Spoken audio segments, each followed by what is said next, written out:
வணக்கம் நேயர்களே. ஜூலை 4ஆம் தேதி திரைக்கு வர இருக்கிற திரைப்படம் தான் 3 BHK, ஒரு சொந்த வீட்டு கனவு. இந்த படத்தை ஸ்ரீ கணேஷ் இயக்கியிருக்காங்க. இந்த 3 BHK திரைப்படம் ட்ரெய்லர் வெளிவந்து பெரும் எதிர்பார்ப்பை ஏற்படுத்திக்கிட்டு இருக்கு.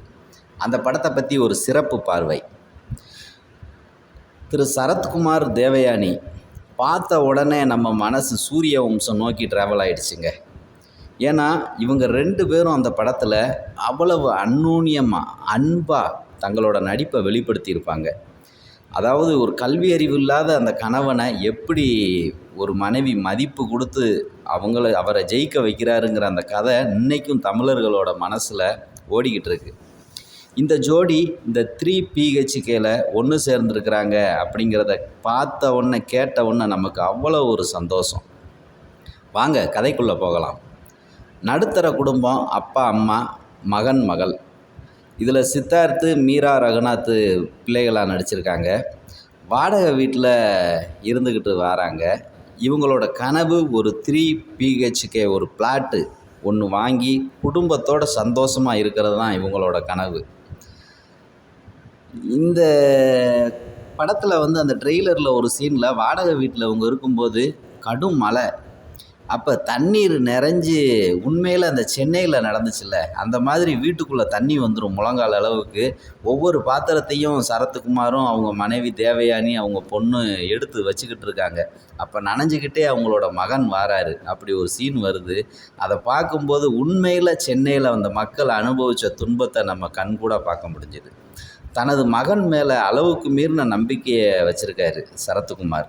எப்படியாவது சொந்த வீடு வாங்கி ஆகணும், அதுக்காக அந்த பெற்றோர் நம்பிக்கை வைக்கிறது தன்னோட பிள்ளை மேலே தானேங்க. அப்படி நம்பிக்கை வச்சு நம்ம பையன் கண்டிப்பாக நல்லா படித்து நம்ம கஷ்டத்தை போக்கிடுவான்னு அவர் நினச்சிக்கிட்டு இருக்கிறாரு. ஆனால் அந்த மகன் தனக்கு படிப்பு வரமாட்டேக்கு, படிக்க முடியவில்லை அப்படிங்கிறத வருந்தி அழுங்காட்சி நம் கண்ணில் கண்ணீர் கசிய வைக்குதுங்க. என்னால் என் அப்பா அம்மாவுக்கு உதவ முடியலையே என்ற அந்த ஒரு ஏக்கத்தை அந்த இளைஞன் வெளிப்படுத்துகிறான். அது நம்ம கண்ணில் நீர் கசிய வைக்கிது. உண்மையிலேயே சித்தார்த்தை பாராட்டியே ஆகணும். அப்படியே சின்ன பையனாக மாதிரி இருக்கிறாரு. அதே மாதிரி நம்மக்கிட்ட பணம் இருக்கா இல்லையான்னு பேங்க் அக்கௌண்ட்டை பார்க்க மாட்டாங்கப்பா, நம்ம பாடி லாங்குவேஜை பார்த்து இவன்கிட்ட பணம் இருக்குது இல்லைங்கிறத முடிவு பண்ணிடுவாங்கப்பான்னு அந்த பொண்ணு சொல்கிற அந்த வசனம் நம்ம முகத்தை உடனே போய் கண்ணாடியில் பார்க்க வைக்குதுங்க. அந்த அளவுக்கு அந்த வசனம் நம்மளோட இதயத்தை போய் உள்ளே டச் பண்ணுது. அதே மாதிரி இன்னொரு இடத்துல பார்த்திங்கன்னா, ஒரு குடும்ப தலைவன் ஆயுள் முழுக்க கஷ்டப்பட்டு சேர்க்குற பணம் 20 லட்சம் வீடு வாங்க எடுத்துகிட்டு போகிறான். அப்போ அந்த புரோக்கரு அதை பார்த்துட்டு, என்னப்பா காமெடி எதுவும் பண்ணுறியா, இதை வச்சுலாம் வீடு வாங்க முடியாது அப்படின்னு சொல்கிற அந்த கதை ரொம்ப கதைப்பாங்க அருமையாக இருக்குதுங்க. உண்மை அதுதானே. ஒருத்தன் என்ன தான் கஷ்டப்பட்டு உழைச்சாலும் அதுக்கு மேலே சேர்க்க முடியாது. ஆனால் அந்த பணம் ஒரு பொருட்டே இல்லைங்கிறத ஒரு சீனில் காட்டுறாங்க. அதாவது அந்த குடும்ப தலைவன் சரத்குமார் உடல்நிலை சரியில்லாமல் ஆஸ்பத்திரியில் அட்மிட் ஆகிடுவார். அப்போ இருந்த பணமெல்லாம் செலவாகி போய் ஐயோ இவ்வளவுனா உழைப்பு போச்சேன்னு அந்த தேவயானி அழுகிற அந்த சீனை பார்க்கும்போது நம்ம கண்ணில் தண்ணி வருதுங்க. அதுக்கப்புறம் இன்னொரு வசனம் சொல்கிறாரு. அந்த வசனம் நம்ம நாட்டில் இருக்க 60% குடும்ப தலைவன்களோட சொந்த மனசுக்குள்ளே இருக்கிற அந்த வேதனையை வெளிப்படுத்துகிற மாதிரி அமைஞ்சிருக்கு.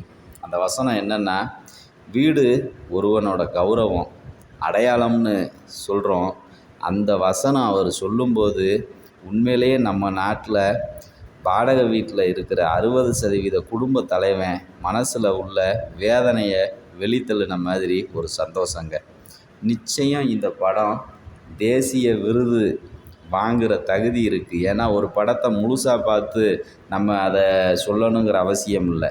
அதில் வர்ற ஒவ்வொரு சீனும் அந்த ட்ரெய்லரில் அவங்க காட்டும்போது ஒவ்வொரு சீனை வச்சு ஒரு படமே எடுக்கலாம். அந்த அளவுக்கு அந்த இயக்குனர் ரொம்ப அருமையாக ஸ்ரீ கணேஷ் ஒவ்வொரு ஏழையோட நம்ம நாட்டில் இருக்கிற ஏழைகளோட வீட்டில் பூந்து அவங்களோட உண்மை கதையை அப்படியே கொண்டு வந்திருக்கிறாரு. இதுவரைக்கும் எத்தனையோ படங்கள் வந்திருக்கு.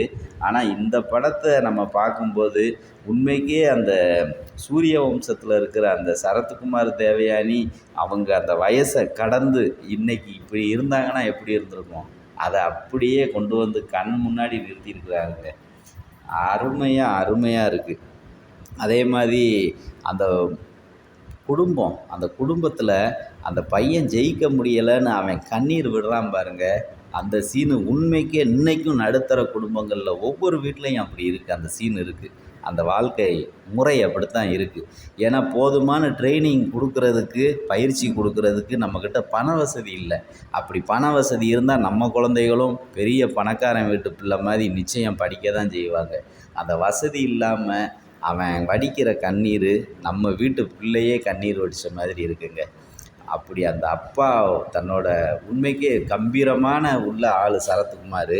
அவர் இந்த படத்தில் அந்த ஏழை குடும்பத்துக்கு, நடுத்தர குடும்பத்துக்குரிய ஒரு அப்பாவாக அவரும் தேவயானியும் வாழ்ந்துருக்கிறாங்கன்னு தான் சொல்லணும். நிச்சயம் இது வெற்றி படம் தான்.